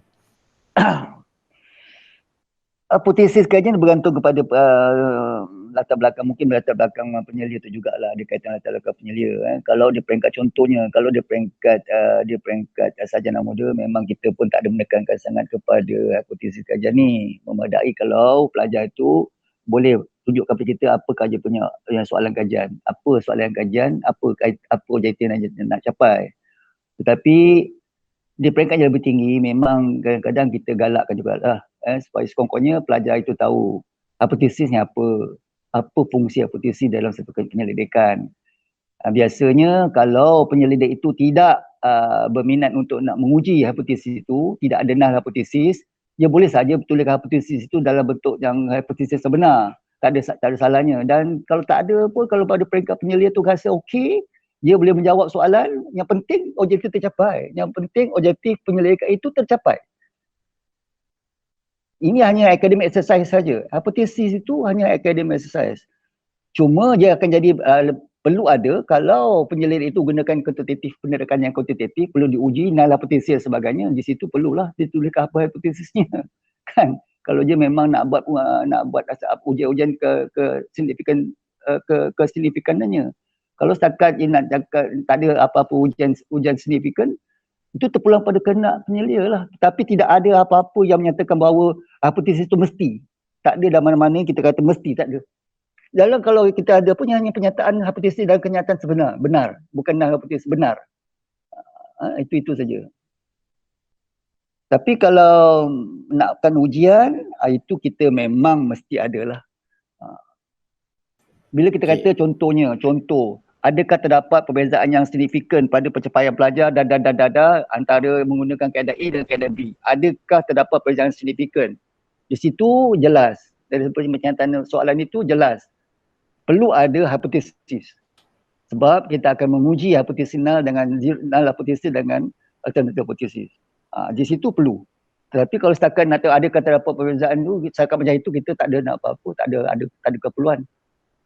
Kalau di peringkat Viva, pelajar tu boleh buktikan kepada kita bahawa objektif tercapai, kita tak ada masalah. Kita tak akan minta itu hipotesis. Okey. Kecuali kalau dia dalam penulisan dia akan cakap terdapat perbezaan signifikan, dia gunakan perkataan yang signifikan ni, di situ kita akan timbulkan soalan. Awak cakap signifikan macam mana? Apa ujiannya? Apa kata signifikan? Di situ penilai kena baca betul-betul laporan pelajar ni. Apa bahasa yang digunakan dalam penulisan ni? Sebab itu ada kaitan dengan penulisan di peringkat awal. Okey, jadi kita beralih kepada subtopik seterusnya yang ada kepentingannya berkenaan dengan batasan kajian. Batasan kajian ni sebenarnya perlu ditulis di chapter mana? Ada yang kata tulis di chapter 1, ada yang kata tulis di chapter 3. Dan kita nak tahu jugalah apa yang perlu ada dalam batasan kajian ni. Sebab bila cakap tentang batasan kajian, nak cakap masalah atau batasan banyak. Jadi bagaimana dia mempengaruhi atau tak mempengaruhi sesebuah kajian tu pun kita perlu mereka declare. Tapi kita nak tahulah macam mana penulisan batasan kajian ini ataupun tahap kepentingan batasan kajian ini perlu diletakkan di mana, di level mana. Okey, silakan. Okey. Jadi mula-mula kita kena betulkan istilah dulu.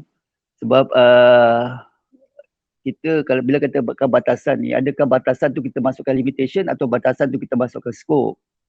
Jadi kalau batasan tu kita masukkan limitation ini biasanya kita akan dapati ada setengah penyelidik letakkan dalam bab 1, ada setengah penyelidik letak dalam bab 3 dalam kaedah. Cuma sebagai pandangan umum lah, kalau kita katakan ambilkan laporan penulisan kita ni sebagai satu bentuk tubuh manusia. Ada kepala, ada badan, ada kaki kan. Jadi kita tak kata kepala tu ada telinga. Jadi kalau telinga tu ada dekat kaki, kita tengok laporan tu tetap manusia juga. Tubuh tu tetap manusia juga, tapi manusia yang cacat lah. Yang cacat. Sama lah juga kalau kita analogikan dengan penulisan laporan. Penulisan laporan ni kalau boleh, seboleh-bolehnya kita ada flow dia. Daripada yang broad, daripada awal, umum, apa yang kita nak buat, macam mana, apa masalahnya, macam mana, apa literaturnya, apa kaedahnya. Jadi bila kita kaitkan kepada yang limitation tadi, kalau kita kata limitation itu bermaksud skop kajian, Maksudnya bila kata skop, apa yang patut ada, apa yang patut tak ada. Apa yang patut ada, apa patut tak ada. Di situ nanti ada setengah penyelidik dia letakkan dalam bab 3 lah. Apabila kita bincangkan tentang kaedah, tentang metodologi. Katakan kita buat contoh modul kita develop modul, contoh kita nak laksanakan kaedah pengajaran bermodul. So kita dalam kajian kita ni kita hanya gunakan tajuk A. Itu salah satu contoh skop lah. Kita tak akan buat semua tajuk dalam fizik tu. Jadi kita hadkan skop kajian kita. Skop. Hanya fizik, tajuk A, tingkatan 4. Itu contoh skop. Apa yang kita lakukan dalam penyelidikan kita. Kalau kita kata itu skop. Tapi kalau kita masukkan limitation tu sebagai kekangan, itu satu benda lain lagi. Satu benda lain lagi, ada setengah juga dia letakkan bab 3. Ini antara bab 1 bab 3 lah. Ini bab 1 bab 3. Ini sebenarnya kita tengok, kita susun kepada flow. Tengok flow dia tu macam mana. Jadi bila cakap tentang limitation ni, ada juga cakap sekarang ni dah trend. Ada buat bila limitation dia ada dia punya pasangan, delimitation kan. Adakah sesuai ditulis ataupun macam mana pandangannya? Sebab limitasi ni kalau maksud yang kita faham, limitasi ni benda yang dia tak boleh nak kontrol. Yang delimitasi tu pula benda yang dia boleh buat tapi dia tak nak buat. Jadi macam mana pandangan berkenaan dengan dua terma limitasi dan delimitasi tu? Ini juga sebenarnya kalau jujur sebenarnya kita satu istilah yang baru lah yang ayah dengar lah, delimitation ni satu benda yang baru. Cuma berbalik kepada limit penulisan laporan. Kita tak nak pelajar tulis benda-benda yang tidak menjejaskan dia punya pencapaian objektif. Jadi kalau benda delimitation ni satu kalau memang boleh menyumbang ke arah itu tak ada masalah selagi dia tidak melanggar mana-mana peraturan penulisan tesis lah. Jadi delimitation ni satu benda baru lah yang yang ayah boleh dengar ni. Sebab sebelum ni kita tak gunakan delimitation, kita memadai dengan kekangan. Benda-benda yang di luar kawalan yang boleh mempengaruhi hasil dapatan. Di mana letaknya itu biasanya sama ada di bab 1 ataupun bab 3 lah. Bab 3. Bila kita dah bincangkan metodologi. Tapi sebelum ni memang kita tidak ada sebelum ni kita tidak ada tekan kata delimitation. Kita hanya tekan limitation saja. Limitation yang bermaksudnya benda-benda yang di luar kawalan. Okey. Jadi kita teruskan dengan subtopik yang seterusnya di bab 1 yang kita nampak ada juga calon-calon penyelidik ni menulis. Dia gunakan atas nama rational kajian. Dan ada juga seterusnya ada ditulis kepentingan kajian. Jadi subtopik tu dia punya penting ni kenapa penting ke letak di situ di chapter 1 ni? Okey. Yang sebenarnya bila kita katakan rational ni, kita mesti nak jual barang lah, contoh kita sebagai seorang penjual nak promosikan barangan kita lah, promosikan barang kita. Kita belilah barang saya ni bagus, macam itulah. Nak supaya mempengaruhi pembaca bahawa memang bagus barangan kita ni, dia pun beli. Jadi situlah contoh, itu analogi di bahagian rasional. Mengapa kita kata kaedahnya kita nak kaji ni baik? Kita kena beritahu lah. Jadi biasanya penyelidik sebelum menulis, dia sepatutnya sedikit sebanyak dah ada sedikit sebanyak pengetahuan. Dah kumpul bahan, dah sedikit pengetahuan. Ataupun yang bagus lagi, dia dah ada dah. Jauh awal-awal lagi dia dah ada dalam minda dia apa yang dia nak kaji. Apa yang dia nak kaji Contohnya macam aja nak buat dulu masa buat PhD. Nyatanya bahannya buat PhD tu, saya dah kumpulkan buat master dulu. Kita dah nampak dah ada masalah ni dalam pengajaran ni. Yang selamanya kita tengok cikgu mengajar benda yang sama aja. So masa saya buat PhD master dulu kat US tu, kita dah mula kumpul bahan. Dah tengok ada term baru modular instruction ni yang kita tak pernah dengar pun masa tahun 83 tu dekat Malaysia tak dengar perkataan-perkataan ni. Kan? Tapi bila pergi kat US masa buat master tu benda ni tengok dah popular dah lama dah. Kan? Tapi dekat teman tak ada. Maknanya penyelidik dah awal-awal dia dah minat, dah ada field of interest. Dia dah ada minat, dia dah mula kumpul bahan. Dah mula kumpul bahan. Jadi di situ apabila kita kaitkan dengan rasional, dia dah tahu dah. Yang ni nak kaji ni apa kebaikan dia. Dia nak jual barang supaya orang beli. Oh ni kebaikannya apa, itu ini dan sebagainya. Tapi keputusan kita dah tahu. Adakah berjaya ke tak berjaya dalam konteks kita tak tahu lagi. Tapi kita cuba mempromosikan apakah kekuatan benda yang kita nak kaji ni kalau berjaya nanti membuktikan dia baik, inilah dia antara dia punya kebaikan ini awal yang kita tak kaji. Kita hanya contohnya kita nak kaji tentang pencahayaan pelajar, tapi kebaikan-kebaikan kaedah yang kita nak guna ni kita dah beritahu dulu awal-awal kebaikannya. Apa ke strengthnya, keadaan kita dah tahu. Itu rasional. Rasional untuk mempengaruhi pembaca bahawa yang nyatakannya benda yang baik. Mengapa maknanya kita tak nak gunakan ini jadi eloklah kita kajilah. Kita kaji kalau benda ni memang ada kesan, okey. Memang patutlah sebab kita tengok ini pun dah ada benda kekuatan-kekuatan. Macam itulah. So rasional ni lebih nak pada mempengaruhi pemikiran pembaca. Bahawa apa yang kaji ni satu benda yang baik tetapi mengapa tidak dilaksanakan dalam sistem. Itu rasional. Biasanya kalau macam kita dulu kita tulis bab 1 lah, rasional kajian. Kepentingan ni kita sama juga. Penyelidik tu sepatutnya dah nampak apakah agaknya kebaikan penyelidikan yang dia nak lakukan ni. Apakah pengetahuan yang dia jangkakan dia boleh sumbangkan dalam sistem, dalam bidang ilmu, dan bagaimanakah agaknya dia boleh membantu kepada memperbaiki sistem. Dia patut dah nampak. Cuma sekarang ni dia tidak ada data yang konkret untuk membuktikan bahawa inilah sumbangan dia. Jadi kita katanya sebagai penilai baik-baik budak, kita katanya apa pentingnya kajian awak ni? Kita kata soalan mudahnya, apa penting awak buat kajian ni? Di mana yang penting? Apa yang tak ada lagi dalam kaedah pengajaran ni? Apa yang tak ada? Yang awak nak, kita tanya macam ni. So dia akan boleh tunjuk. Kita boleh gunakan model instruction, kita dapati dalam horizon kaedah pengajaran kita dapati ada lompong. Ada lompong di situ bahawa modular instruction ni dalam sistem kita tak ada. Ada lompong di situ. So kita nak lengkapkan horizon dan knowledge itu. Itu dari segi penambahan ilmu. Dari segi sumbangan pada pendidikan, untuk meningkatkan mutu pendidikan, kita akan beritahulah berdasarkan hasil dapatan kajian, dah lalu-lalu kita tengok bendanya positif. Cuma benda ini kita tak laksanakan dalam sistem pendidikan kita. Di situ kita nak beritahu lagi pada pembaca bahawa pentingnya, macam mana pentingnya benda ini dalam penyelidikan yang kita lakukan.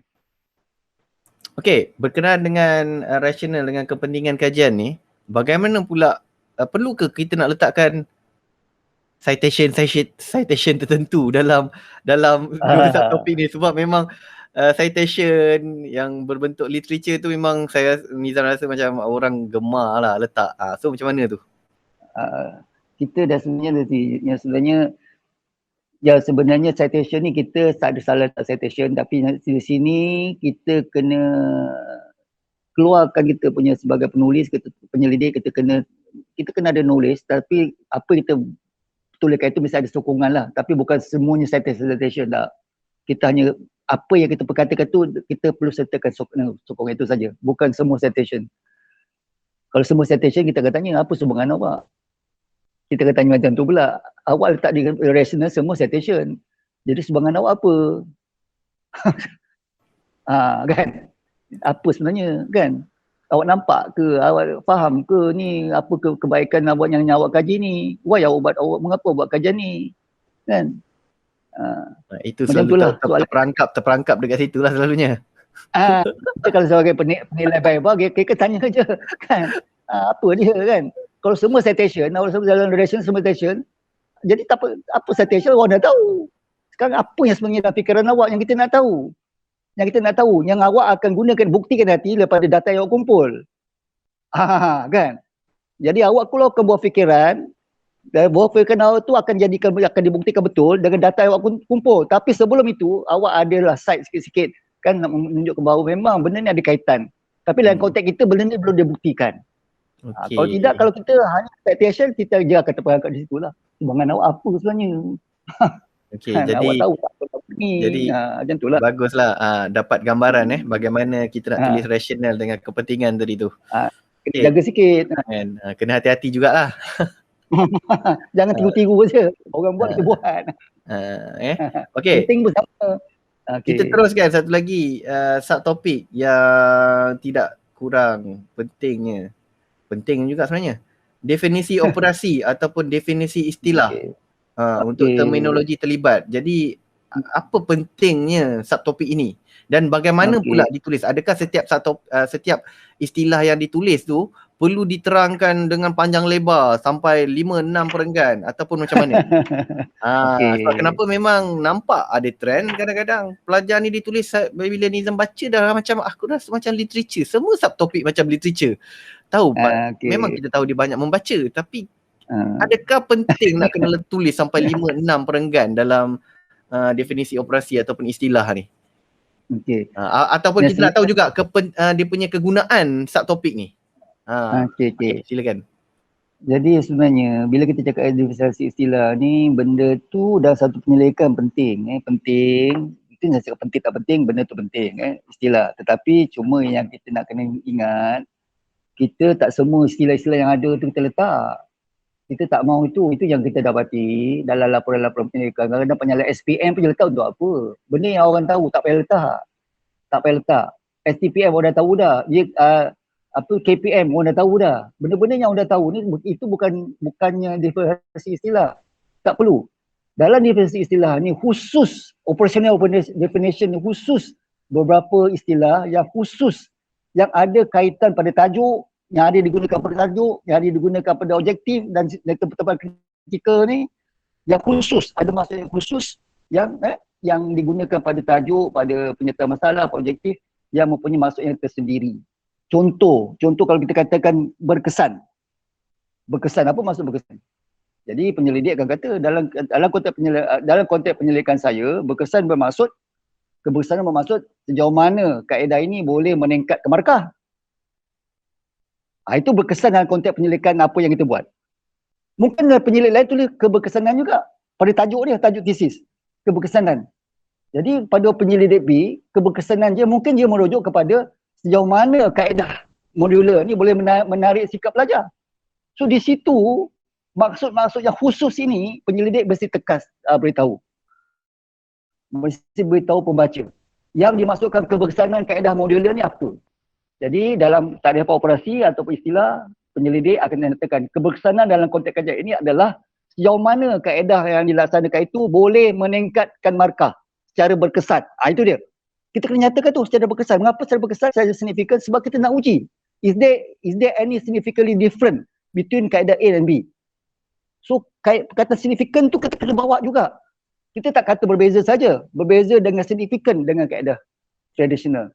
Itu maksud apa tu istilah. Ia tak perlu banyak. Dia hanya beberapa perkataan istilah khusus yang ada maksud khusus pada penyelidik yang boleh ada maksud lain kalau orang lain bercakap. Jadi kita nak memudahkan pembaca bahawa keberkesanan dalam kajian si Ahmad ni tentang markah. Keberkesanan dalam kajian si Mina ni tentang sikap. Benda macam tu. Jadi tak perlu semua. Contohnya bahan pemulihan. Macam punya kajian tu bahan pemulihan. Apa maksud bahan pemulihan? Kita beritahu. Sebab dalam soalan kajian kita tu ada bahan pemulihan, ada bahan pengayaan dalam kita punya design tu. So kita beritahu apa maksud, sebab benda-benda ini ada maksud-maksud lain kalau kita baca dalam konteks lain. Itu maksud je diferensiasi istilah. Tak semua. Aras penguasaan. Kita gunakan aras penguasaan dalam soalan kajian. Ada istilah aras penguasaan. Apa maksud aras penguasaan? Mastery level. Sebab kalau kita banyak baca, aras penguasaan ni berbeza-beza. Ada kata 70, ada kata 80, ada 90 dan ada asas-asas yang tertentu mengapa dia pilih nilai yang berbeza.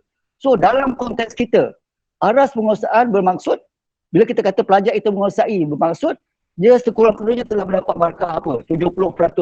Sekurang-kurangnya 70%. So kalau pelajar itu dapat markah sekurang-kurangnya 70%, kita kata pelajar dia telah menguasai tajuk A. Itu maksud penyelidik. So dia tak ada suka-suka. Tak ada suka-suka. Kalau kita buat dalam penulisan kita dalam bab 4 dan 5 dalam pembincangan, kita kata pelajar ni telah menguasai, understood. Dalam penyelidikan Syahrum ni, yang kita menguasai ni sekurang-kurangnya pelajar terdapat dulu markah. Menguasai. Bila cakap menguasai, sekurang-kurangnya pelajar terdapat dulu markah. Itu maksud fungsi bahagian subtopik ini. Bukan segala-gala istilah kita nak masuk tak. Okey.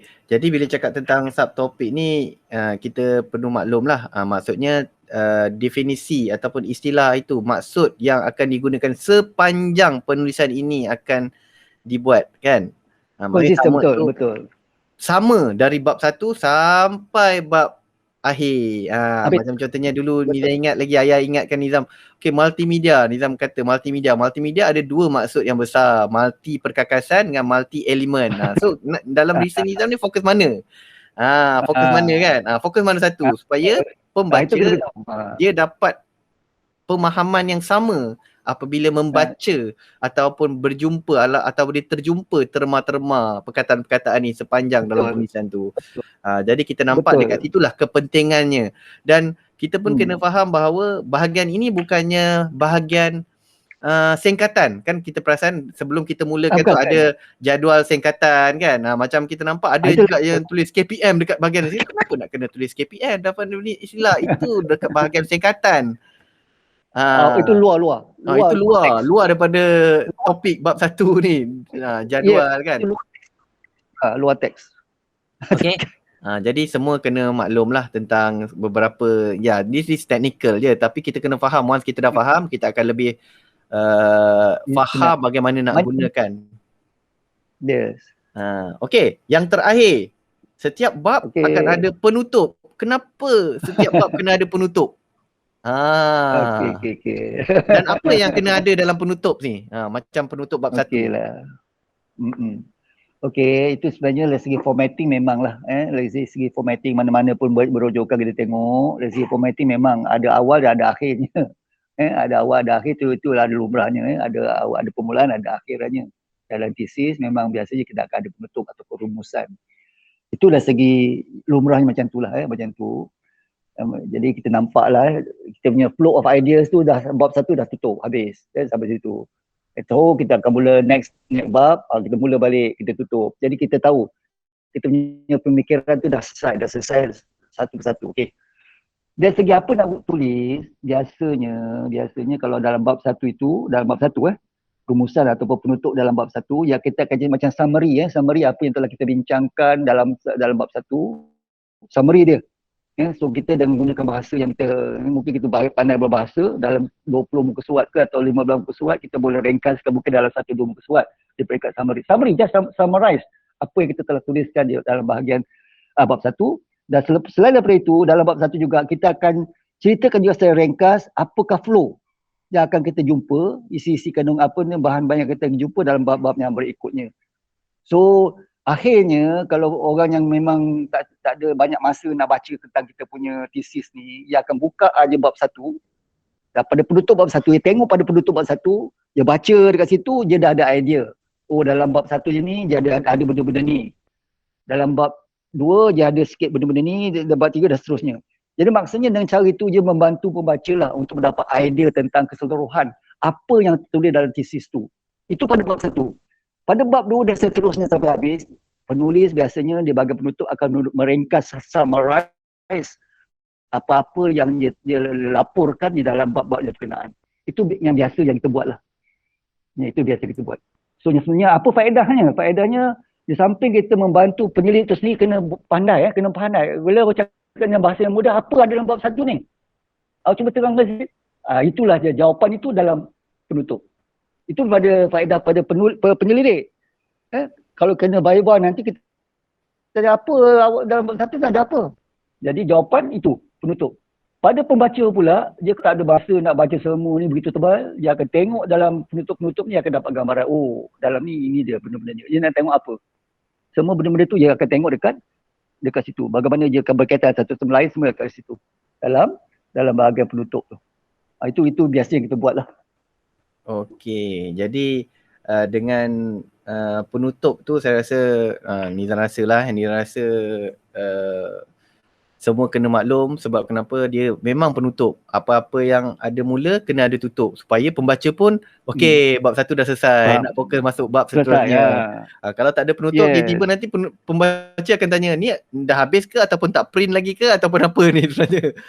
Tak tahu kan. Betul, dia akan pending question. Dia akan ada satu macam okey, ada lagi ke? Tak ada lagi ke? Sebab memang dulu ada beberapa orang yang memang tak buat. Jadi bila Nizam baca pun, ni dah habis ke belum ni sebenarnya, macam tergantung. Lepas pula dia tak ada letak pula definisi operasi. So kita pun tak nampak flow dia ni tertinggal print ke atau apa ni sebenarnya. Jadi itulah kepentingan penutup tu. Okey. Jadi saya Nizam rasa dengan subtopik penutup, penerangan subtopik penutup tadi, kita rasa kita akan tutup dulu sesi ini, dan sekiranya ada sebarang persoalan boleh type di ruangan chat di bahagian Facebook tu, dan untuk minggu hadapan kita akan bawakan untuk bab 2 pula. Bab 2 ni pun dia punya bahagian menarik juga ni, sebab dia terlalu subjektif. Dia terlalu banyak design bagaimana nak tulis. Jadi mungkin daripada perspektif Ayah atau perspektif pengalaman sepanjang menjadi penyelia pensyarah ni, mungkin kita boleh kongsikan lah pada semua orang. Sebagaimana yang dulu Ayah kongsikan pada Nizam waktu Nizam buat master, buat PhD kan. So kita nak benefit tu orang lain pun dapat sekarang ni. Dan direkodkan supaya lebih ramai lagi orang akan dapat. Jadi kata-kata akhir untuk bakal-bakal penyelidik yang sedang menulis bab 1, terutama sekali kepada penyelidik-penyelidik biasiswa di bawah Kementerian KPM ni. Silakan. Okey, terima kasih Pak Moderator. Saya sebagai guru dan juga bekas pensyarah pernah memilih bakal calon-calon guru yang mendapat beasiswa kerajaan. Nasihat saya ialah, terutama yang mendapat beasiswa kerajaan ini, kita kena sedar dan insaf bahawa beasiswa ni bukanlah satu keistimewaan bagi kita. Itu adalah satu amanah yang kita mesti pikul dengan tanggungjawab. Kita tak nak buat kajian-kajian yang memang tak dinilai, yang tidak membantu memperbaiki sistem pendidikan negara kita. Itulah kekurangannya negara kita sekarang ni. Banyak perubahan dibuat tidak berdasarkan kepada dapatan-dapatan saintifik, tidak berdasarkan kajian-kajian ilmiah, hanya berdasarkan pendapat-pendapat tanpa ada sokongan, tanpa ada penyelidikan. Jadi di situlah kita, khususnya guru-guru dalam bidang pendidikan ni, kita kena fikir saya serius, jangan suka-suka mohon beasiswa untuk cuti belajar. Kita kena bertanggungjawab. Sebab dalam negara kita ni ada banyak lagi masalah yang kita kena kaji, yang kita kena sama-sama bantu dengan menggunakan grant kerajaan. Itu nasihat saya lah. Nasihat saya. Jadi kalau kita buat satu penyelidikan, sepatutnya panel penemu duga tu kena tanya. Sepatutnya lah. Ini duit kerajaan ni, duit rakyat ni. Jadi bakal penyelidik kena bersedia. Dia kena beritahu kita apa faedah. Apa faedahnya pada negara, apa faedahnya pada sistem, apa faedahnya pada kerja. Ini yang kita kena sedar dan jangan mengambil kesempatan untuk cuti belajar untuk rehat. Kecuali kalau anda menggunakan duit belanja sendirilah. Ini terutama yang beasiswa yang mendapat beasiswa kerajaan. Ini nasihat saya lah. Sebab kita dapati banyak penyelidikan-penyelidikan yang dilakukan yang tak dimanfaatkan. Kemungkinannya benda ni tidak diwar-warkan ataupun tidak dinilai pun. Hanya je menggunakan scientific method. Memang kalau kita pergi di luar negara tak kisah sangat pun. Sama ada benda ni ada guna ke tak ada guna. Kan dia hanya tengok. Ada tak kita apply scientific method di dalam penyelidikan kita? Ada masalah, ada hipotesis, ada data, ada perbincangan, boleh jawab soalan, dapat PhD. Balik Malaysia, tak ada guna. Ini kita tak nak ni. Banyak kita dapati, kita pergi luar negara, contoh dalam bidang pendidikan, ada juga yang pergi luar negara. Tetapi kutip data di Malaysia, itu satu lagi masalah lagi. Bila kita pergi luar negara, dapat PhD, tapi kita menjual negara dengan mengutip masalah kita. Kita kaji masalah kita beritahu orang. Tesis kita ada dalam library Cambridge University. Kita sebenarnya telah melaporkan masalah negara kita kepada negara luar. Ini satu lagi yang kita kena fikirkan secara serius lah pada bakal-bakal guru yang kononnya nak memohon untuk keluar negara. Kalau nak keluar negara, kaji masalah dia, bukan kaji masalah kita. Sebab bila kita kaji masalah kita membuka pekung kita pada orang lain. Kita memberi rahsia kita pada orang lain. Ini satu benda yang malang. Kalau kita nak kaji masalah kita buat di negara kita. Ya, kita yang tahu masalah kita, bukan kasih orang. Itu kalau kita pergi luar negara. Dalam negara kita kena fikir benda-benda macam ni lah. Jadi itu satu lagi, itulah segi faedahnya pada negara. Mesti fikir ni. Dan kita mesti bertanggungjawab. Satu lagi kita kena fikirkan, bila kita buat research, cuti belajar, buat masters PhD, kita bukannya suka-suka. Kalau ikut pengalaman saya dulu, masa mula buat masters pun dah kumpul bahan, dah tahu dah apa masalah, dah nampak. dah mula kumpul bahan daripada kat master, sebelum habis master kita dah kumpul bahan.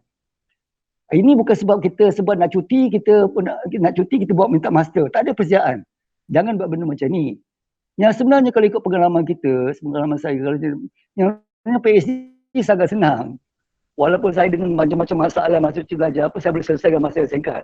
Kalau betul-betul ikut apa yang dikehendaki tanpa ada kelainan lain, gangguan-gangguan pentadbiran, benda ni sangat singkat kalau kita jelas. Kalau penyelidik jelas apa masalah yang dia nak kaji, selama persiapan awal, apa-apa yang diperlukan dalam penyelidikan, benda ni PhD jauh lebih senang daripada buat sarjana first degree dan master. PhD sangat senang sebenarnya. Sangat senang. Yang jadi masalah ialah sama ada kelainan pentadbiran, penyelidik yang tak tahu apa benda yang dia nak, dan sebenarnya yang tak ada pengalaman sebagainya, yang menggunakan pelajar untuk kepentingan dia, atau pelajar itu sendiri tidak ada buat apa-apa persiapan. Dia mohon beasiswa dapat tanpa ada buat apa-apa persiapan. Akhirnya jumpa penyelia dengan zero knowledge, di situlah akan ada masalah akan bermula. Yang sebenarnya kalau ikut pengalaman kita, sangat senang. PhD jauh lebih senang daripada peringkat sarjana muda. Sebab PhD ni terutama kalau full research, semua di dalam kawalan kita. Semuanya dalam kawalan kita kalau yang full research. So kalau kita ada hubungan yang baik dengan penyelia faham apa yang kita nak buat, selesai masalah, memang tunggu masa aja. Kita boleh buat masa yang singkat.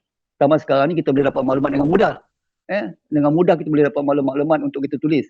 Lagi senang sebenarnya. Tapi kalau berlaku sebaliknya, itu satu benda yang something wrong dengan sama ada dengan sistem, dengan penyelia ataupun dengan pelajar itu sendiri. Yang benda-benda ini kita kena sejujur tengoklah. Dan nasihat saya tadi, saya ingatkan balik, jangan salah gunakan beasiswa ini untuk cuti belajar. Untuk rehat. Kita sebenarnya tak ada masa rehat. Dalam pendidikan ada banyak masalah yang kita kena kaji. Yang kita nak orang politik yang membuat dasar kena bercakap menggunakan fakta. Fakta itu datang daripada kita lah. Kita tak nak saya fikir, saya dengar, kita tak nak orang-orang ni cakap macam ni. Siapa awak ni? Saya fikir, saya dengar. Kita tak mahu orang-orang macam ada kedudukan cakap macam ni. Itu tak bertanggungjawab. Benda yang tak pasti. Elok dia bercakap berdasarkan kajian dilakukan oleh si A, kita dapati macam ini. Itu lebih meyakinkan lagi lah.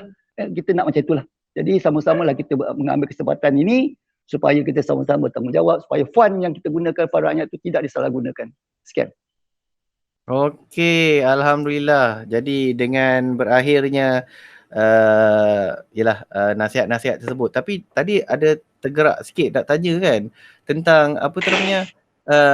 Okey, tak apalah, nanti kita akan tanya di sesi yang minggu depan. Kita akan tanya sebab kenapa bila cakap tentang penyelidik negara, semangat kenegaraan, kita nak bawa semula kita punya semangat patriotisme tu ke dalam setiap bakal pendidik supaya mereka faham bahawa tanggungjawab ni bukan satu tanggungjawab yang mudah dan yang kita memang betul-betul berada dalam bidang ni dan kita betul-betul nak bantu untuk bina negara, bina generasi yang akan datang. Supaya kita rasa bangga dengan kerjaya-kerjaya pendidik ini. Supaya tak adalah nanti orang kata, kau buat kerja-kerja ni bukan kaya pun. Dia tak faham filosofi sebagai pendidik tu. Okey, jadi terima kasih diucapkan kepada panel kita pada hari ini, iaitu Dr. Haji Syahrul Nordin, iaitu ayahanda saya. Dan insyaAllah kita akan bawakan lagi dengan bahagian seterusnya pada minggu hadapan insyaAllah, iaitu bab 2 pula.